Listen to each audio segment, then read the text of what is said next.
책을 통해 얻게 되는 불편함을 외면하지 않고 대화를 통해 직면하는 불편한 독서 모임 불독입니다. 안녕하세요, 구지입니다. 우리입니다. 네, 저희가 오늘 연년세세라는 황정은 작가의 연작 소설집을 가지고 왔습니다. 네. 내가 단가요? 지금 구지가 엄청 응. 뛰어오면서 준비를 했는데 시작이 너무 조곤조곤하다 담담해가지고 네, 지금 사실 내적 호흡은 굉장히 가쁜데요. 제가 들으면서 약간 웃겼습니다. 그럼 좀 도와줘야지. 계속 나 혼자 말하게 그 하고. 어느 때보다도 가라앉아 있는 그 목소리가. 네, 네, 연년세세 황정은 작가님이죠. 맞아요. 저희가 익히 너무나도 사랑했던 작가님인데 신간이 나왔다고 하여 나오자마자 거의 읽었던 것 같고요. 네, 근데 저희가 또 하고 싶은 책들이 많아가지고, 그리고 황정은 작가님의 이번 책을 읽으면서 네. 좀 잘하고 싶어서 조금 밀리게 됐죠.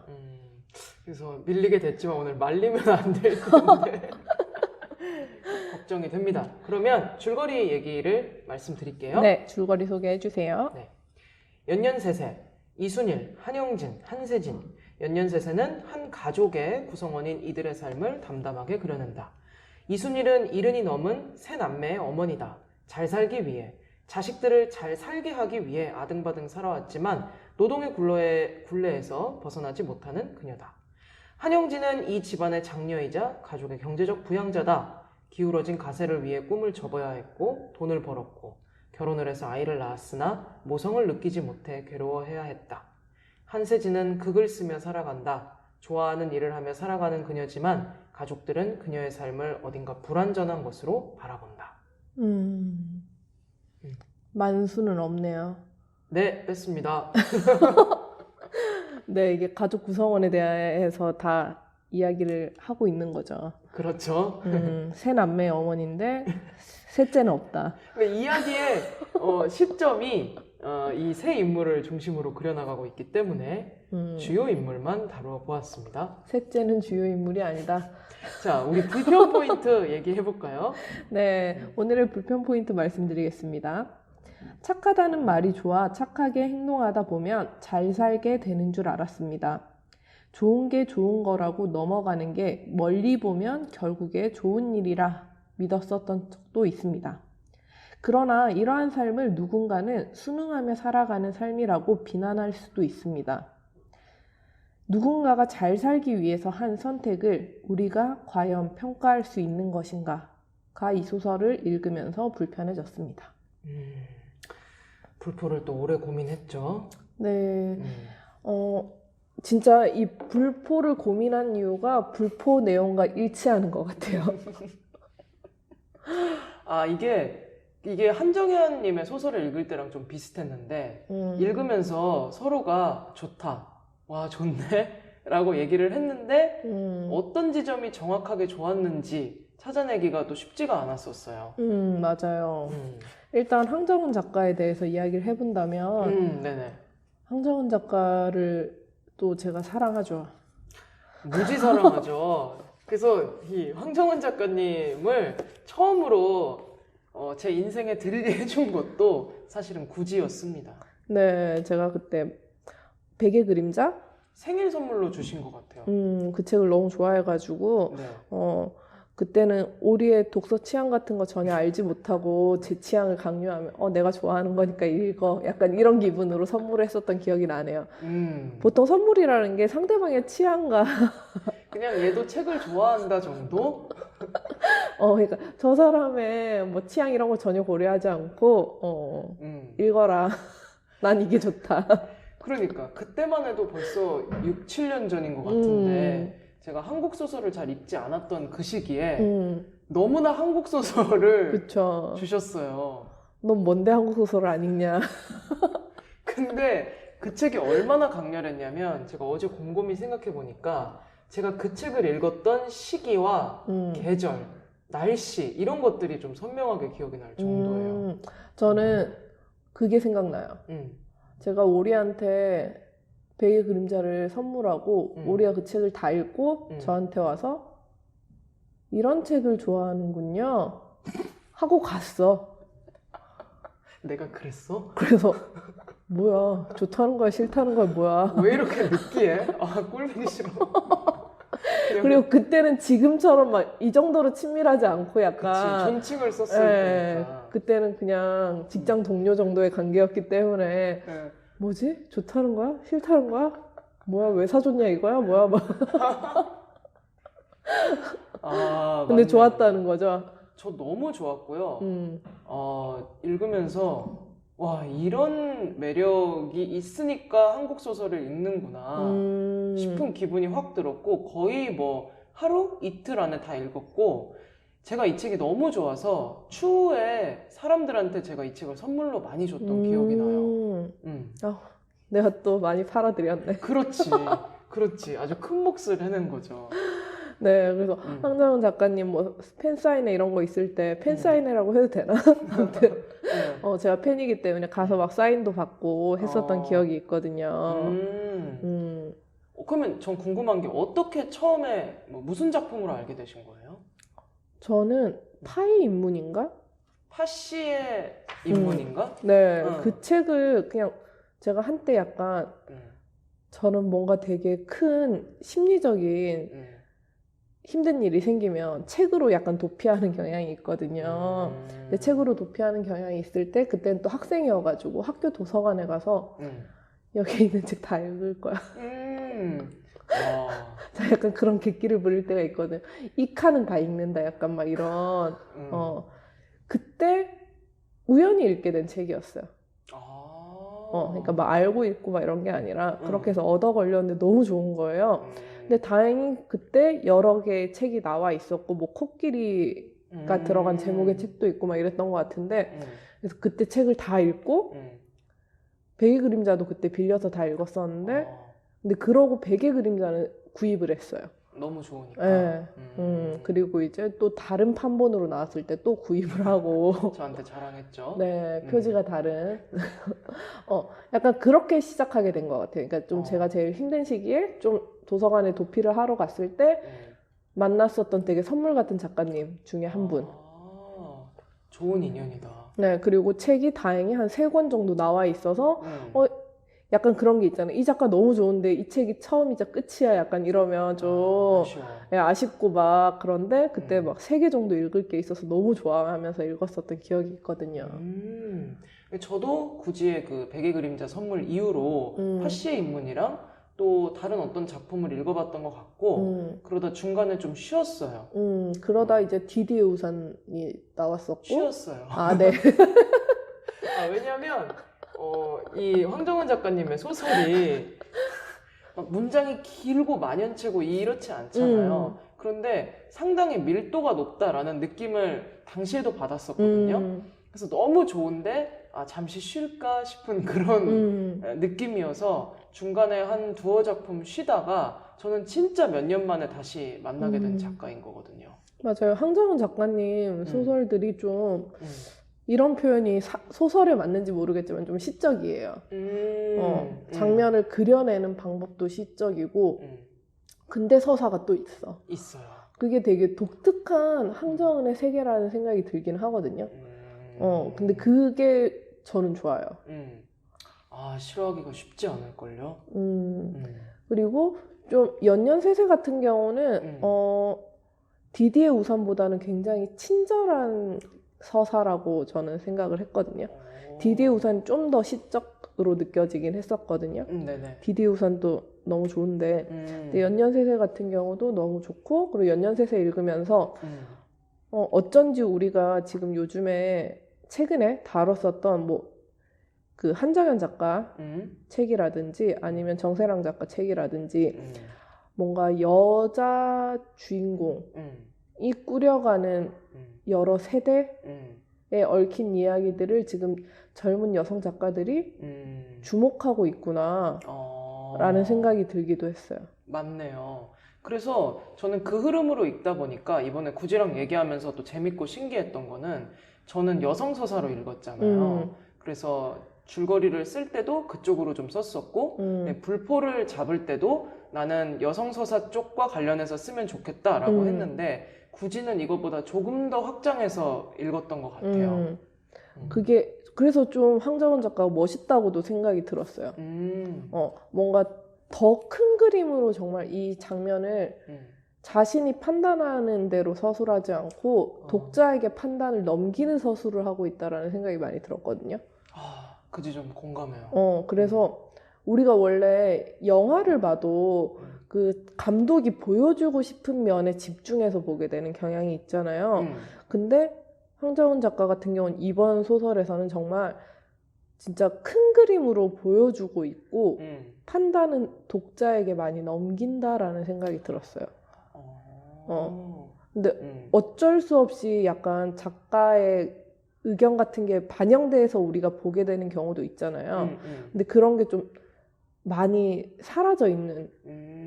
그래서 굉장히 그래서 어떻게 보면 읽어내면서도 여기서 내가 뭐 읽어내야 되는 거지? 라는 생각을 좀 더 하게 되는 소설 같았어요. 그 지점을 들으면서 좀 공감이 되고요. 저도 그래서 처음에 불포 정할 때 구지한테 이런 방향으로 나가자라고 했을 때 구지가 그럼 이거는? 또 저거는? 이런 식으로 다양한 관점을 제시해줬는데 그게 곧 이제 작가의 관점이었기도 하겠죠. 작가님께서 좀 다양하게 보길 바라지 않았을까라는 생각이 들긴 했어요. 그래서 그런 생각이 또 들었던 이유가 제일 마지막에 네. 작가의 말에 보면 네. 사람들은 이야기를 가족 이야기로 읽을까? 그게 궁금한 적이 있었고 지금도 궁금하다. 누구에게 어떤 이야기로 읽히건 누군가에게는 필요한 이야기이기를 바란다. 라는 말이 이게 정말 그냥 가족 소설로 보는 게 제일 쉬운 접근이겠다. 라는 생각이 오히려 그 작가님의 말을 보고 다시 읽어야 되겠는데? 라면서 한 번 더 읽게 하는 힘이기도 했어요. 그렇네요. 그래서 재밌었어요. 그래서 이 연년셋에도 저희가 이 방송을 하기 전에 2번 내지는 3번 정도 일독을 했던 것 같습니다. 네. 그러면 우리 이제 불편 포인트 관련해서 이제 줄거리, 그다음에 인물들 얘기를 해보고자 해요. 일단 제목 얘기를 먼저 하자면요.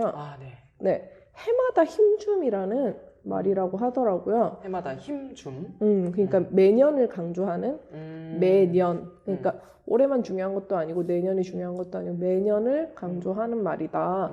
라고 얘기를 하더라고요. 그래서 좀 더 이 제목에서 약간 여러 사람들이 나오는데 모두가 주인공인 거죠. 그러니까요. 약간 그런 기분이었어요. 원래 좀 메인 서사를 가져가는 누군가가 있을 수도 있잖아요. 근데 사실 여기서도 이순일이 되게 크게 그려져 있기는 하지만 근데 어느 하나 중요하지 않은 인물이 없다라는 생각도 들긴 했어요. 그렇네요. 그리고 저는 지금 제목을 들으면서 드는 느낌은 그러니까 이야기를 볼 때 되게 보통의 소설들은 큰 줄거리, 큰 서사 내지는 큰 사건 등을 위주로 이야기가 진행이 되는 게 있잖아요. 근데 이 책을 읽으면서 드는 느낌은 물론 그런 사건이 없지는 않지만 그냥 뭔가 매일 또는 매년 일상적인 삶의 장면들에 좀 더 집중이 되어 있다는 느낌이 들었었어요. 맞아요. 사실 우리가 그런 일상이 우리를 지탱하는 가장 큰 힘이 되어주는 나날이잖아요. 어떻게 보면. 맞아요. 근데 우리는 되게 큰 에피소드, 뭔가 이벤트 같은 일들을 기대하면서 살고 그런 이벤트들이 우리를 결정짓는다고 생각하는 경우도 있잖아요. 그렇죠. 근데 사실은 그렇지 않을 수도 있겠네요. 그렇죠. 그렇지 않겠죠. 그렇지 않은 게 맞아야 될 것 같고. 맞습니다. 그럼 먼저 가장 처음에 나왔던 작품이 파묘였어요. 네. 이순일 그리고 한세진 이 두 인물이 등장을 해서 꾸려나가는 이야기인데요. 이순일 엄마예요. 그죠? 그쵸. 어떠셨어요? 그 파묘라는 에피소드? 저는 파묘 읽으면서는 네. 사실 이순일에게 많이 답답함을 느꼈거든요. 어떤 지점이었을까요? 왜 말을 못해? 약간 이런 기분. 그러니까 진짜 상대방의 기분을 나쁘게 하지 않게 하기 위한 전형적인 엄마 세대의 여성들이 가지고 있는 지나친 친절함? 배려심? 지나친 배려? 라는 생각이 들었거든요. 근데 이게 이 배려가 진짜 마음에서 우러난 배려가 아니라 상대방의 기분을 나쁘게 하지 않게 하기 위한 배려 같은. 어. 주눅이라는 감성과 좀 비슷한 것 같기도 해요. 저는 주눅과는 조금 다르다고 생각했어요. 기가 죽었다라는 생각은 별로 들지 않았고, 그냥 이 순간에 저 사람들 기분을 나쁘게 하지 않아서 이 일을 끝내겠다. 그러니까 어쨌든 저 사람들의 기분을 거스르지 않겠다라는 배려심이 굉장히 강하게 느껴졌어요. 제가 들었던 그 장면은 거의 첫 부분에 세진이 이제 새벽에 차를 끌고 가서 엄마를 데리고 산소로 가게 되는 여정이 있잖아요. 근데 출발 전에 순일이 살고 있는 집에 주차장에 나사가 이렇게 튀어나와 있잖아요. 근데 이거를 형부가 깔끔하게 제거를 해주면 좋겠는데 이게 순일이 그 말을 전하지 못하는 거죠. 자기의 사위한테. 그러니까 싫은 소리를 하기도 싫고 뭔가 지금 얹혀 사는 느낌이 있으니까 그래서 이 인물은 이런 사람이구나 라면서 얘기를 시작했던 것 같아요. 이게 그러니까 좀 접근 방법이 다른 것 같아요. 저는 상대방의 기분을 거스르지 않는 선에서 내가 감당할 수 있으면 감당하겠다. 약간 이런 식으로 생각이 들었었거든요. 그러니까 정말 큰일 나지 않는 것 정도는 그냥 내가 그냥 참아야지. 약간 이런 식의 기분들이 그 부분에서 느껴졌고, 뒤에서 조금 늦게 도착했잖아요. 조금 늦게 도착했을 때 그 아저씨들이 파묘를 하는 걸 도와주기로 한 아저씨들이 먼저 이게 시작을 했을까봐 걱정을 했는데 실제로 시작을 했잖아요. 맞아요. 근데 짜증내지 못하잖아요. 되게 애둘러서 좋게 말하잖아요. 우리 할아버지한테 내가 인사 먼저 드리려고 했는데 시작하셨네요. 막 이런 식이잖아요. 근데 그런 것도 사실은 화낼 수도 있잖아요. 왜냐면 그분들이 도와주는 것도 맞지만 내가 돈을 지불하는 것도 맞고 그렇기 때문에 같이 하면 좋지 않느냐라고 요구할 수도 있는데 요구하지 않고 그냥 이 정도는 내가 감당해야지 저 사람들 기분 나쁘지 않게 약간 이런 것들이 느껴져서 약간 전형적인, 그리고 우리 엄마 같고 약간 참는 그 참음이 당연한 참는 배려. 그러니까 우러나와서 하는 되게 호의적인 배려가 아니라 참는 배려가 너무 느껴졌어요. 참는 배려. 그 말 와닿는다. 저도 지금 말하면서 만들어낸 말 같지만 그래서 근데 이 참는 배려가 보는 이로 하여금 너무 힘들게 하거든요. 그거를 우리가 아니까 더 그런 것 같아요. 저는 그래서 너무 힘들었어요. 파묘 보면서. 파묘부터. 네. 계속 엄마 보는 것 같고. 그렇지 않아요? 우리 엄마 같은 경우는 저는 뭐 엄마랑 같이 안 사니까 가끔 집에 내려가면 엄마가 그렇게 같이 밥 먹자고 해놓고 부엌에서 안 와. 똑같아. 매일 그러신단 말이에요? 그러니까 뭐 대부분 그렇고요. 예를 들어 뭐 진짜 가족들이 전부 모인 큰 자리에서는 늘 서 계세요. 그러니까 아니 너무 불편한 배려야. 근데 엄마가 서 있음으로 인하여 뭐 김치가 떨어지거나 뭐가 떨어지면 금방금방 채워주시긴 하시죠. 맞아요. 근데 이게 그래서 우리 집도 엄마가 식사를 제일 늦게 끝내세요. 늦게 시작하니까. 그쵸. 그러니까 이게 아무튼 근데 그게 본인의 어떠한 욕구들을 참고하고 있는 행동들이잖아요. 그리고 그걸 함으로 인해 엄마의 몸이 이제 예전 같지 않기 때문에 점점 나이가 들어가고 있고 힘듦을 느끼고 있음에도 불구하고 그게 몸에 배어 있는 거잖아요. 이제는 어떻게 보면 처음에는 엄마가 선택이었을 수 있겠지만 이제 나이가 들면서 저게 엄마한테 저게 그냥 엄마가 됐구나. 이순일도 약간 그러한 삶이 그냥 본인 자신이 되었겠구나. 순간순간적으로 선택을 하는 것도 있겠지만 어느 한편으로는 너무 그러한 선택에 익숙해져 왔기 때문에 또 그런 선택을 한다라는 생각도 들었어요. 그래서 중간에 그 대사가 나왔을 때 너무 안타까웠었는데 순일이 잘 살기라는 것에 대해서 잠시 이렇게 떠올려 보는 장면이 있었잖아요. 그냥 잘 살게 하기 위해서 그냥 잘 살려보려고 한 인생이었는데 그러니까 지금 이게 어떻게 된 거지? 왜 이 지경이 됐지? 이렇게 돌아보는 부분이 있었던 것 같아요. 맞아.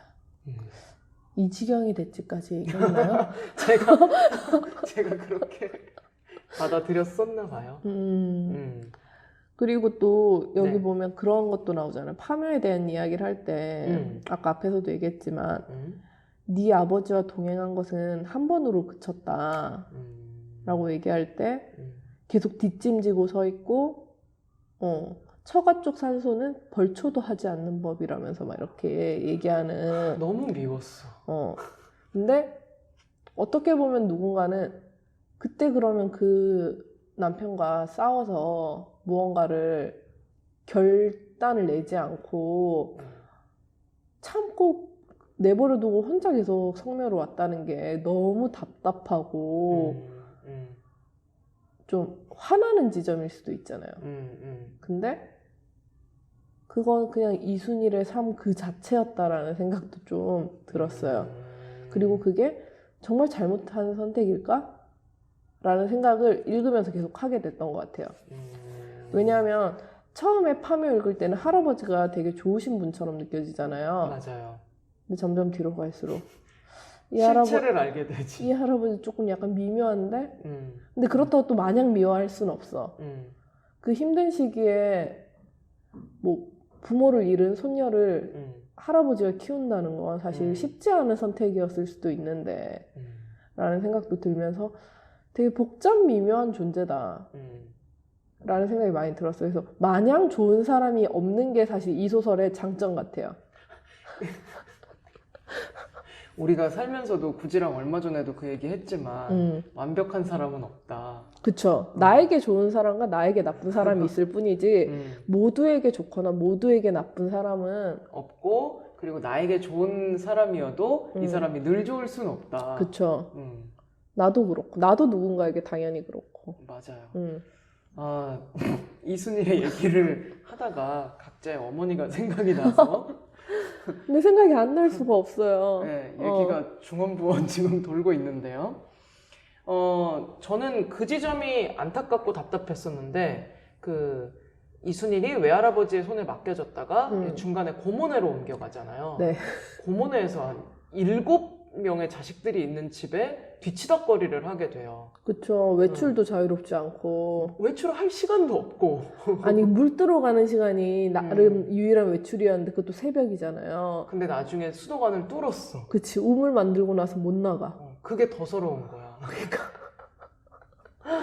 그때 이제 누군가의 권유로 인해서 이 순일이, 당시에 순자라는 이름으로 불렸던 이 순일이가 서울에 있는 남대문의 병원에서 몰래 간호조무사 일을 했는데 이게 잡혀서 들어오잖아요. 그러니까요. 와, 근데 그 장면에서 서스펜스 영화를 보는 것처럼 딱 나갔는데 고모부가 서 있었다고 했었나? 근데 가슴이 저가 탁 내려앉더라고요. 그러니까.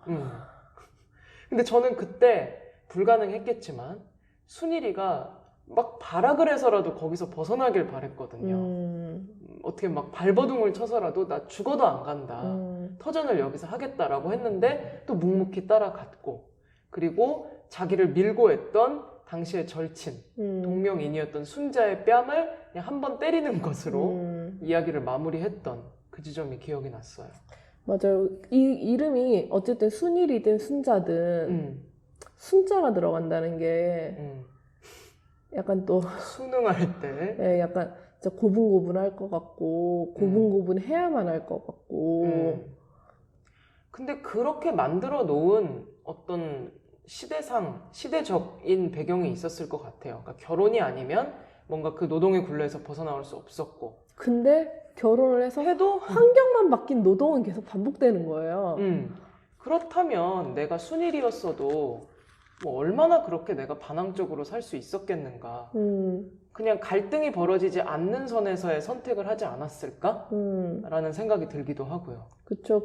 그러니까 우리는 지금 사실 순일의 삶을 보면서 계속 판단하게 되잖아요. 어떻게 보면 또 평가하게 되고. 또 했네?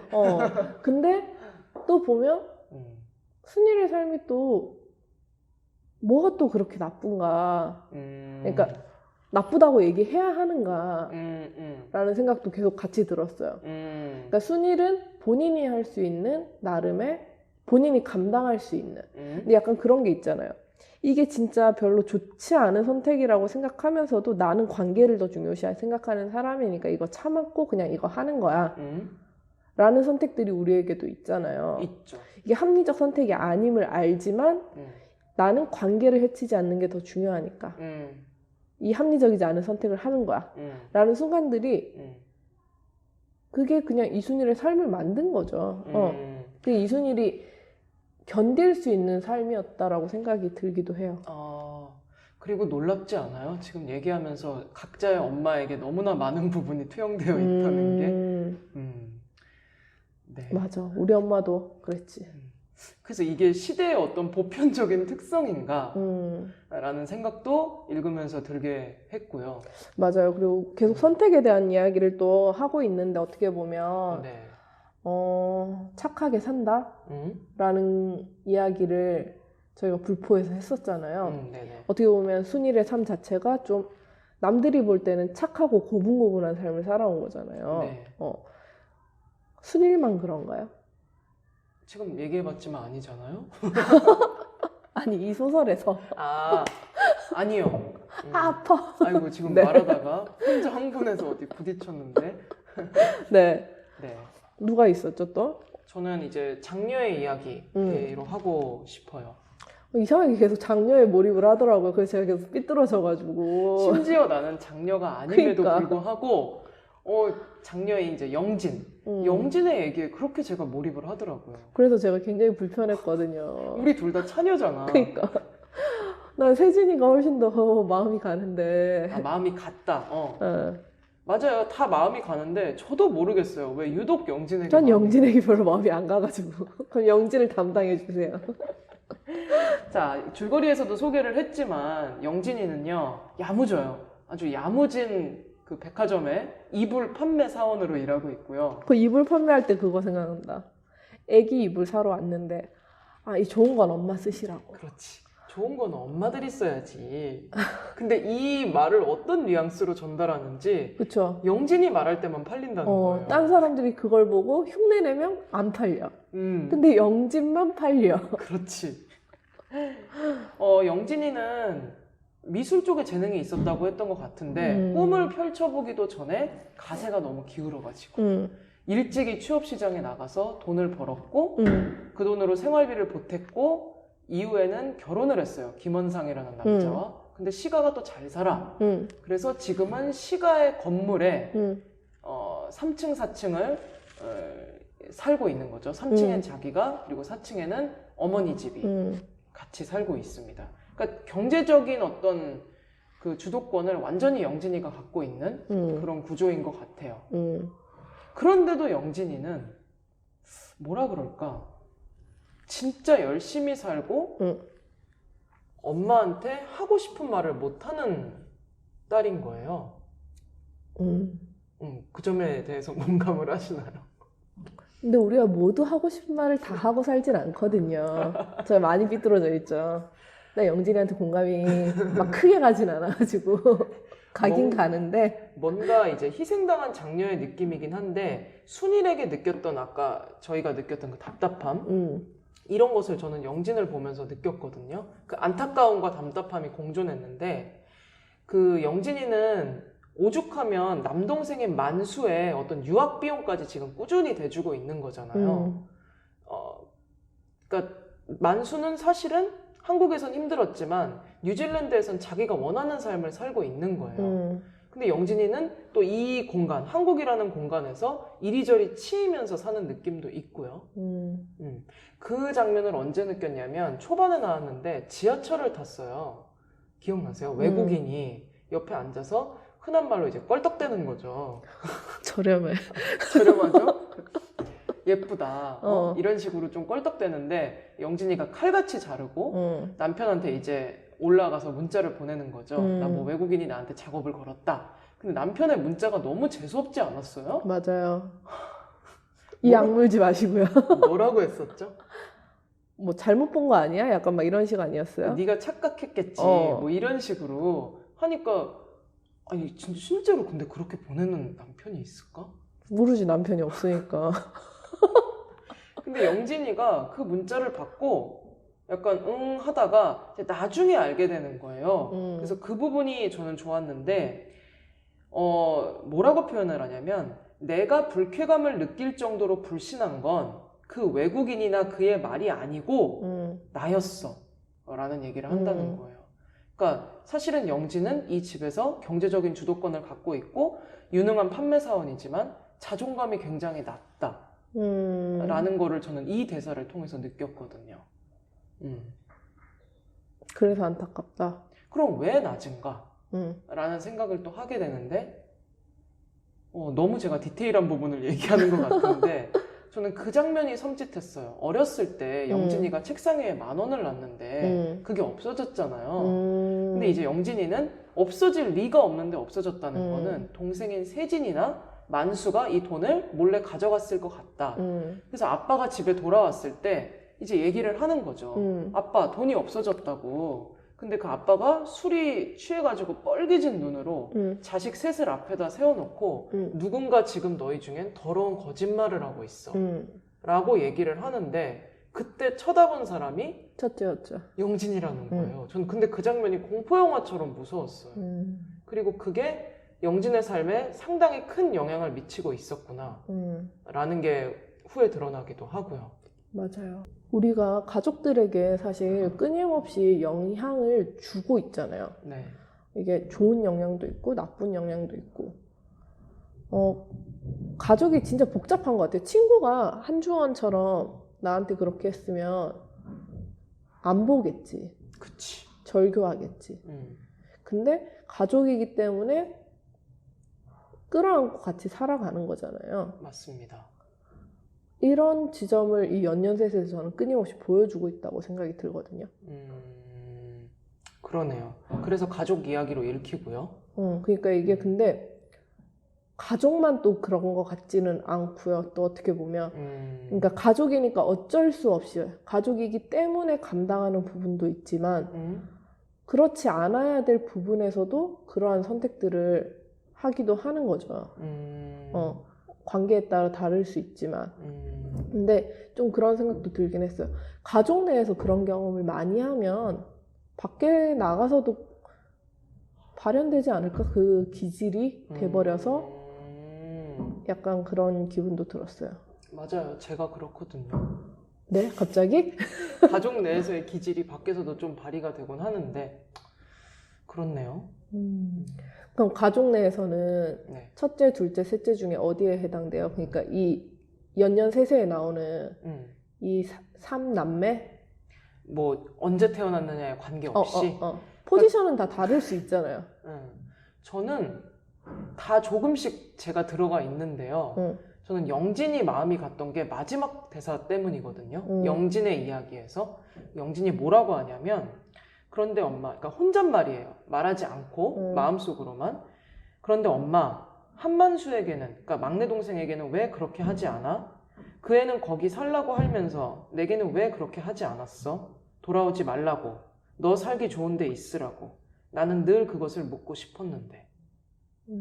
라는 이 대사가 똑같은 상황은 아닌데요. 저도 뭔가 제 삶에 있어서 어떤 선택을 하고 싶을 때 말을 하지 못했고 듣고 싶은 말을 듣지 못했던 그런 시기가 있었단 말이에요. 그러다 보니까 이 대사가 너무 와닿더라고요. 다른 형제한테는 마음대로 하라고 하고 그런 부분도 있었어요. 제가 비록 처녀긴 하지만 그쵸. 그럴 수 있죠. 저도 얘기했었지만 네. 언니는 하고 싶은 거 하게 하고 그러니까 이게 장녀 차녀의 그 구분이 아닌 것 같기도 해요. 맞아요. 그래서 저는 사실 공감이 별로 안 갔거든요. 어떻게 보면 또 한편으로 그러니까 장녀 포지션에만 이렇게 집중을 해버리면 우리 집 장녀는 아닌데 누릴 거 다 누렸는데 근데 그 포지션을 벗어나서 생각하면 그렇지. 형제 중에 누군가는 의도치 않았지만 혜택을 받고 누군가는 그냥 또 묻어가고 그런 게 좀 떠오르더라고요. 그쵸. 그런 얘기 들은 적 있어요. 이게 우리가 10손가락 깨물어 안 아픈 손가락 없다라고 얘기하잖아요. 네네. 더 세게 무는 손가락이 있다.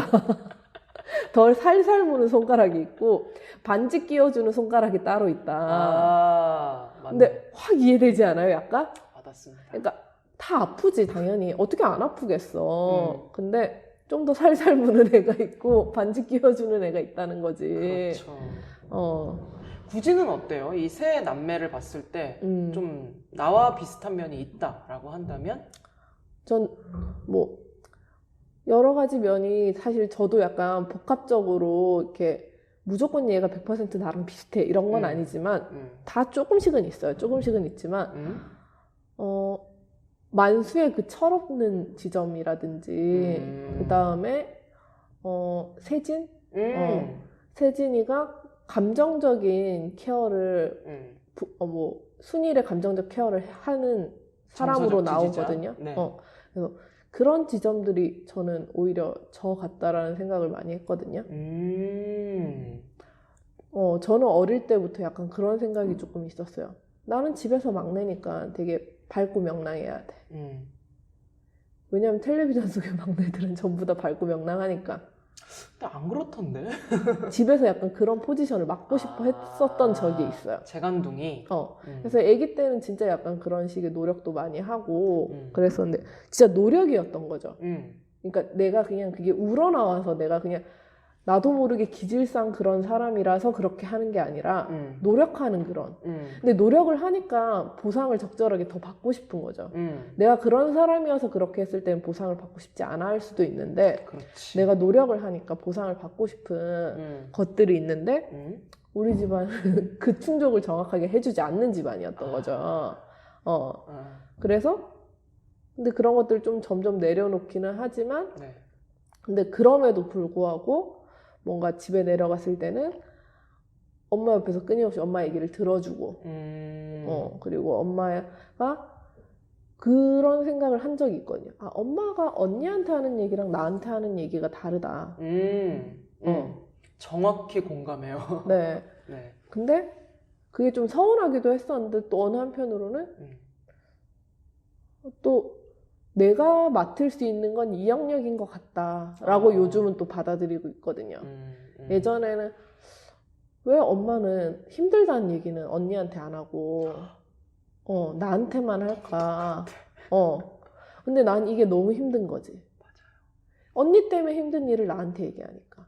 그럼 난 언니가 미워지거든. 아, 이게 집이 왜 갑자기 소름 돋은 표정을 하고 있죠? 우리 자매야? 우리 한 집안에 살아? 아, 네네. 그러니까 그렇다고 엄마하고 언니가 얘기를 안 하는 건 아니야. 맞아요. 근데 다른 얘기를 하는 거기는 거지. 진짜 다르고 약간 건설적인 얘기를 해. 근데 근데 여긴 피곤하고 찌든 얘기를 해. 나는 뭐야, 나 감정의 쓰레기통이야, 뭐야. 근데 이게 분명히 필요하거든요. 누군가에게 이렇게 해소되는 구간이 필요하다는 걸 알지만, 근데 그게 너무 힘들었던 거죠. K 차녀에 대한 얘기를 해야겠네. K 장녀가 아니라. 근데 지금은 또 어떻게 보면 좀 약간 이제는 좀 이해되는 부분이 있기도 해요. 네. 이해되는 부분이 있기도 하지만 이해를 해주는 거지 그게 옳은 건 아니거든요. 이게 뭐 약간 메커니즘이 존재하나? 그래서 네. 약간 보면서 세진을 보면서 이 감정적 지지가 얼마만큼 큰 일인지 모든 가족들이 약간 하찮게 생각한다 라는 기분 때문에 저는 거기에 화가 더 많이 났거든요. 그리고 마음이 더 가고 세진에게. 세진은 그렇게 정서적 지지를 해주는 사람, 그러니까 묵묵히 들어주는 사람이잖아요. 그렇죠. 그리고 시간을 많이 보내주는 사람이죠. 어떻게 보면 맞아요. 엄마랑 같이 시장 가주고 묘를 가지고 엄마 옆에 있어주고 이게 저는 물질적인 건 되게 중요하지만 물질적인 건 못지않게 되게 중요하다고 생각하거든요. 맞아요. 근데 또 그런 세진에게 발견되는 의외의 점은 자기 삶에 있어서 강한 고집? 강한 의지 같은 게 확실히 보이는 거예요. 오히려 그 지점에 있어서는 영진이 흔들리는 모습을 보이는 것 같거든요. 근데 세진은 그런 점에 있어서 흔들림은 없는 것 같았어요. 갑자기 생각났어요. 영진이가 세진이가 백화점에 찾아오잖아요. 찾아와서 밥 사줄 때 근데 그 장면 되게 좋았거든요. 밥 사줄 때 뭐 돈 버는 사람의 그 근무 환경에 갔을 때는 그 사람이 어떻게 밥을 먹는지를 같이 먹어주는 게 가족의 역할이다라는 식의 이야기가 있었던 것 같은데 그게 되게 공감이 되면서 또 한편으로는 계속 분명히 에코백을 메고 갔을 거야. 네. 쟤는 저런 걸 메고 다니는구나, 약간. 어, 그게 전형적으로 저희 언니와 저의 관계 같았어요. 저는 에코백을 메고 다니고, 어, 언니는 에코백을 메고 다니지 않거든요. 그래서, 아, 언니가 날 볼 때 저렇게 생각했겠다. 자루 같은 걸 메고 다닌다. 자루. 그 표현 썼던 것 같아. 아무 바닥에나 놨겠다. 아무 바닥에나 놓거든요. 영진이가 참 뭐라 그럴까?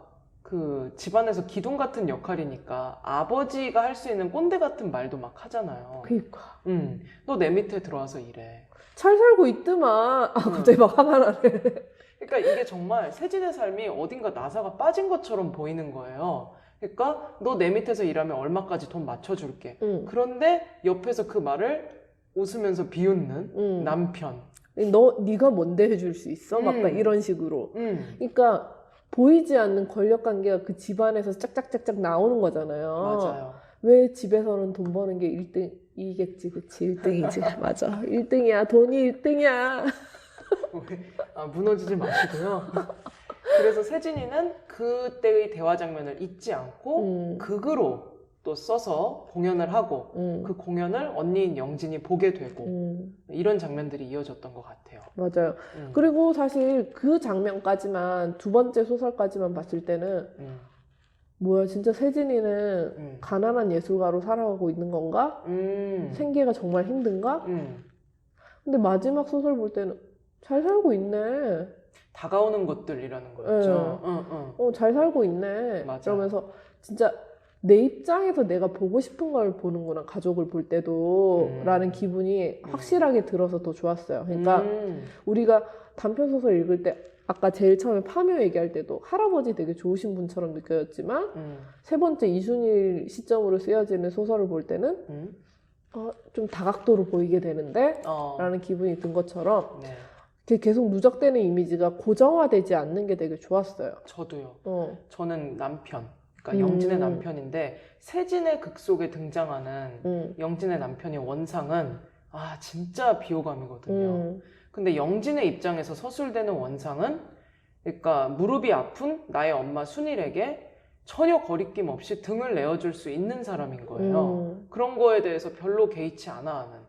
그래서 작가가 정말 넓게 썼구나 라는 기분을 확 받았었어요.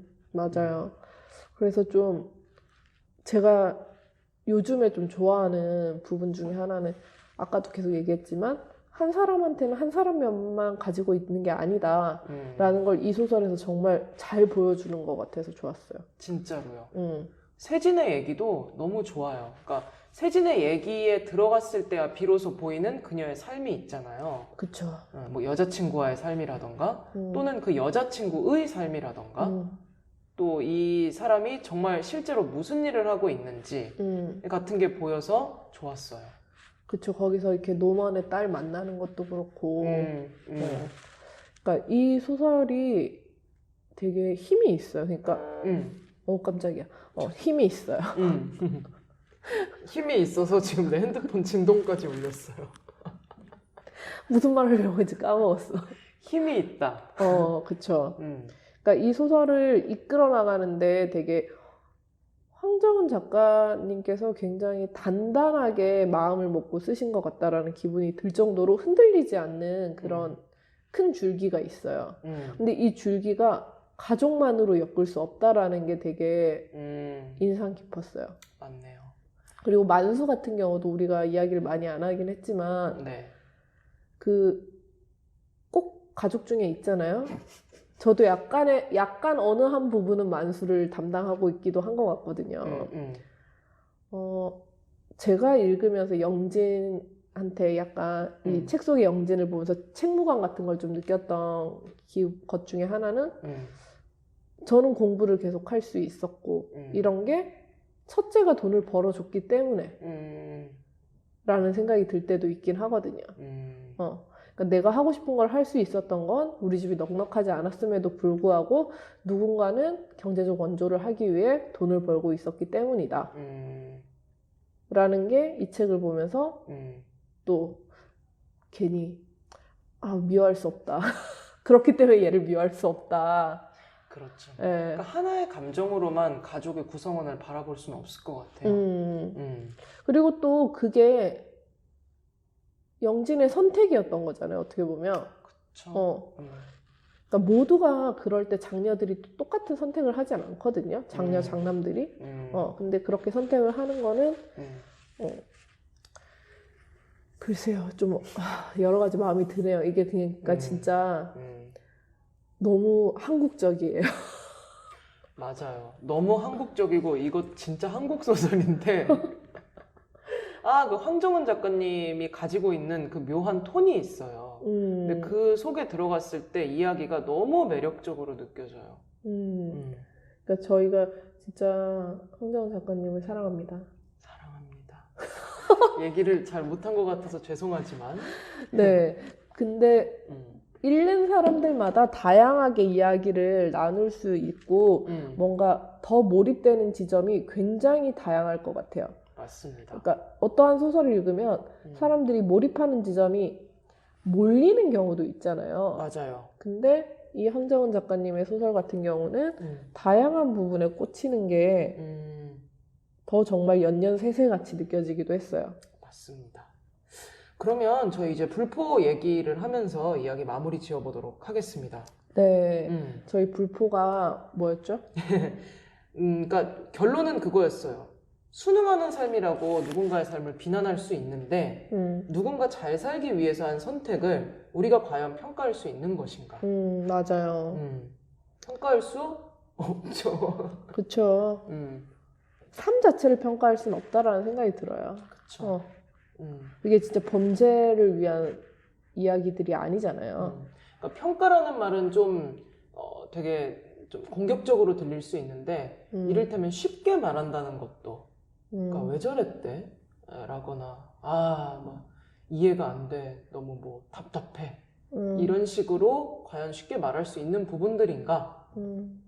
라고 했을 때 그렇지 않다. 그쵸. 근데 이렇게 말하면서 또 언제나 쉽게 평가하는 우리 오늘 얘기도 계속 평가했던 맞아. 이런 딜레마가 있는 것 같아요. 반성이 좀 됩니다. 그치만 또 우리는 끝내고 나서 오늘 방송을 평가하겠죠? 네, 그러면 오늘 저희 1대 100으로 넘어가 보고자 하는데 가위바위보로 한번 해보죠. 가위바위보. 아싸. 아이고야, 졌다. 그게 놀랄 일 아닐 것 같은데. 늘 내던 걸 내서 졌다. 네, 그러면 오늘의 1대 100 말씀드리겠습니다. 저는 오늘 계속 했었던 말 중에 하나인데요. 선택이라고 했습니다. 인생이 내 뜻대로 되지 않는 것 같다고 생각하면서 내가 한 작은 선택들이 내 삶의 길을 만들어가는 건 부인할 수 없다는 생각을 가끔 하곤 합니다. 내 뜻대로 할 수 없는 거대한 무언가의 앞에서도 나는 작은 선택들을 결국에 하면서 살아가고 있습니다. 그 선택들이 나를 조금이나마 더 잘 살게 하는 것이라고 믿으면서요. 그러한 선택들을 한번 되돌아보는 시간을 갖게 되었습니다. 이 책을 읽으면서. 선택이군요. 네. 저는 제가 진짜 열심히 썼는데요. 도대체 어디 있는지 모르겠어서 생각나는 대로 좀 즉흥적으로 얘기를 하겠습니다. 네네. 제가 선택했었던 단어는 무명이라는 것이었어요. 이 소설 속에 단편 제목으로 나오기도 하는데요. 무명이라는 게 이름이 없음이라는 뜻이잖아요. 네. 이 소설을 읽으면서 황정은 작가가 정말 수많은 무명들에게 이야기를 하고 있구나 라는 생각이 좀 들었고요. 저도 그 무명 중 하나인데, 그러니까 많은 독자들 중 하나인데 이 얘기들이 진짜 남 얘기 같지가 않았었어요. 그래서 헌사까지라고 말하긴 좀 과할 수도 있겠지만 어쨌든 많은 사람들, 특히 많은 세대에 걸친 여성들에게 하고 있는 위로 같은 이야기라고 느껴서 무명이라는 단어를 선택했습니다. 네. 네. 좋네요. 네. 그리고 무명이라고 얘기하니까 저는 이 소설도 있지만 그 베개 그림자에서 무명 씨 나오잖아요. 무제 씨 아니에요? 무제 씨군요. 얘기하지 말걸. 네, 오늘 방송 모르겠어요. 또 저희가 무슨 말을 했을지 좀 두렵긴 한데요. 뭔가 이 황정은 작가님의 책을 통해서 하고 싶은 얘기가 많아졌던 것 때문에 어수선했을 수도 있겠다라는 생각이 드네요. 네, 그래도 저는 좋았는데 제 생각이나 어떤 구지의 생각을 담담하게 들을 수 있어서 좋았는데 듣는 분들도 이 책 읽으시고 그냥 편하게 들어주시면 좋을 것 같습니다. 네, 황정은 작가님의 연년세세 많이 읽어보시면 좋을 것 같습니다. 네, 오늘도 들어주셔서 감사합니다. 감사합니다.